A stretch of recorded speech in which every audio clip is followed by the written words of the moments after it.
شروع اللہ کے نام سے جو سب پر مہربان ہے۔ رسول کریم صلی اللہ علیہ وآلہ وسلم نے کوئی چیز تقسیم فرمائی تو ایک شخص بولا کہ یہ ایسی تقسیم ہے کہ اس سے اللہ کی رضا مقصود نہیں ہے۔ میں نے نبی کریم صلی اللہ علیہ وآلہ وسلم کو اس کی خبر دی تو آپ اس پر غصہ ہوئے اور میں نے خفگی کے آثار آپ کے چہرہ مبارک پر دیکھے اور آپ نے فرمایا کہ اللہ موسیٰ علیہ السلام پر رحم فرما، انہیں اس سے بھی زیادہ تکلیف دی گئی لیکن انہوں نے صبر کیا۔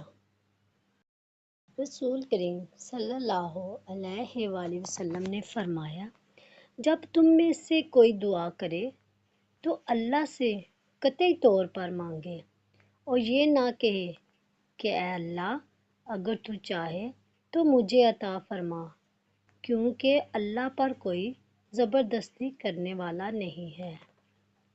اللہ تعالی ہمیں حدیث مبارکہ پر عمل کرنے اور اپنی زندگیوں کو سنوارنے کی توفیق عطا فرمائے، آمین۔